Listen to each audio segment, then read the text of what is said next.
Hello friends, अब तक हमने चैप्टर 1 द सॉलिड स्टेट में कैलकुलेशन वाला पार्ट खत्म कर दिया है।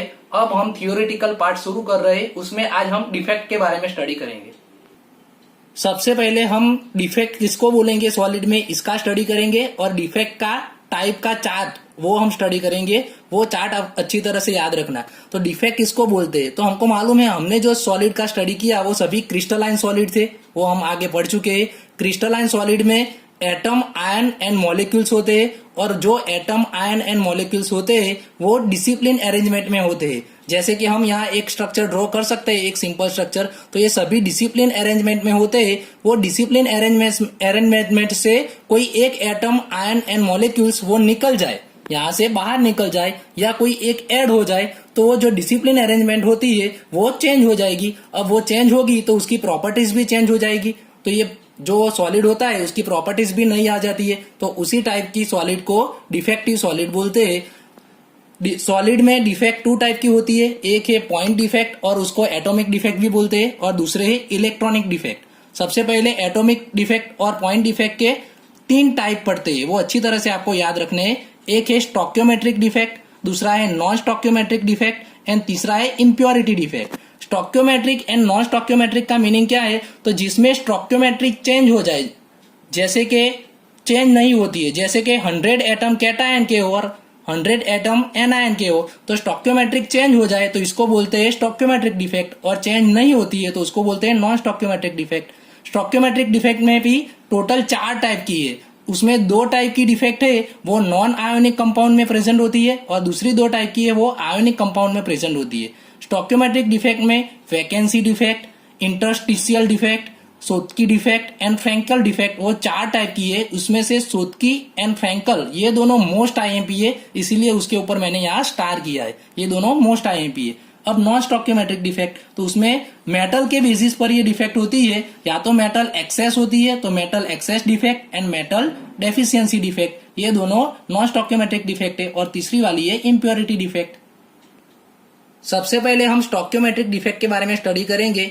स्टूडेंट्स, एक बात खास याद रखना, ये सभी डिफेक्ट जो अभी हम स्टडी कर रहे हैं वो सभी डिफेक्ट को थर्मोडायनेमिक डिफेक्ट भी बोलते हैं, क्योंकि अगर टेम्परेचर चेंज होगा तो ये डिफेक्ट में चेंज आता है। इसीलिए हमने जो भी डिफेक्ट स्टडी करनी है वो सभी को हम थर्मोडायनेमिक डिफेक्ट बोल सकते हैं। स्टोक्योमेट्रिक में टोटल 4 टाइप की थी, 2 नॉन आयनिक थी, वैकेंसी एंड इंटरस्टिशियल, तीसरी थी सोत्की एंड फ्रैंकल, ये दोनों थी आयोनिक कंपाउंड में प्रेजेंट थी। अब इसका एक टेबल बनाएंगे हम, उसकी डेफिनेशन लिखेंगे, सॉलिड कौन से टाइप के सॉलिड में होती है और डेंसिटी को क्या इफेक्ट करती है, डेंसिटी को क्या इफेक्ट करती है वो लिखेंगे, एंड उसका क्रिस्टल स्ट्रक्चर कैसा बनता है आफ्टर डिफेक्ट, डिफेक्ट हो जाने के बाद वो क्रिस्टल स्ट्रक्चर कैसा बनता है। सबसे पहले ये स्टडी करेंगे तो उसकी डेफिनेशन आपको अच्छी तरह से आ जाएगी। सबसे पहले हम वैकेंसी डिफेक्ट के बारे में स्टडी करें तो हमको मालूम है कि स्टार्टिंग में सभी एटम यहाँ प्रेजेंट होते हैं। अब वो एटम, वो आयन हो, एटम हो, मॉलिक्यूल हो, जो भी हो, वो यहाँ से एक हम निकाल दे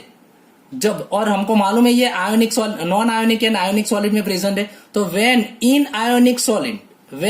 ionic solid some of the lattice sites are vacant, यानी कि कुछ लैटिस साइट वैकेंट हो जाती है, वहां जगह हो जाती है, इसी को बोलते हैं वैकेंसी डिफेक्ट। अब कौन से सॉलिड में होगी, तो हमको पता है वो नॉन आयोनिक, ये दोनों नॉन आयोनिक में हमको अच्छी तरह से पता है।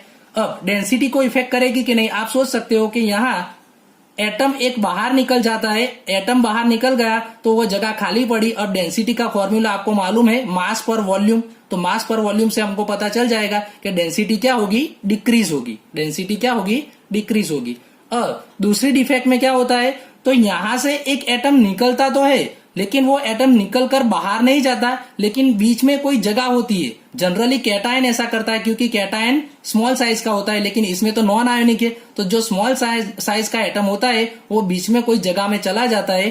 तो सम ऑफ कंस्टिट्यूएंट पार्टिकल यानी कि constituent atoms occupy the interstitial sites in lattice, इसको बोलते हैं इंटरस्टिशियल डिफेक्ट। वो भी नॉन आयोनिक में होती है और उसमें डेंसिटी चेंज नहीं होगी। आप पता कर सकते हैं कि जो एटम था वो बाहर तो गया नहीं, एटम तो जो थे उतने ही रहे, यानी कि डेंसिटी चेंज नहीं होगी, तो डेंसिटी रिमेन सेम, यानी डेंसिटी में कुछ चेंज होगा नहीं। अब सोत्की एंड फ्रैंकल, ये दोनों आप ऐसा सोच सकते हो कि ऊपर वाले जैसी ही है, लेकिन ऊपर वाली जो थी, जो फर्स्ट वाली थी वैसे ही थर्ड वाली है, सेकंड वाली थी वैसे ही फोर्थ वाली है, लेकिन ये दोनों हमको मालूम है कि आयोनिक सॉलिड में होती है, यानी कैटायन एंड एनायन की बात यहाँ करनी पड़ेगी। बाकी सेम है, जैसे कि यहाँ हमने कैटायन एंड एनायन ड्रॉ किया और उसमें से एक कैटायन वैकेंट हो गया, यानी चला गया, जैसे वैकेंसी डिफेक्ट में थे वैसा ही हुआ यहाँ, तो इसको बोलते हैं Schottky defect. When equal number of cation and anion, यानी कि जितने कैटायन रिमूव हो गए, जैसे कि मैंने यहाँ से प्लस रिमूव किया तो यहाँ एक माइनस भी रिमूव करेंगे, दोनों सेम रिमूव करेंगे क्योंकि स्टोइकियोमेट्री यहाँ चेंज होनी चाहिए नहीं, तो जितना प्लस रिमूव करेंगे इतना माइनस रिमूव करेंगे, स्टोइकियोमेट्री सेम रहे इसीलिए।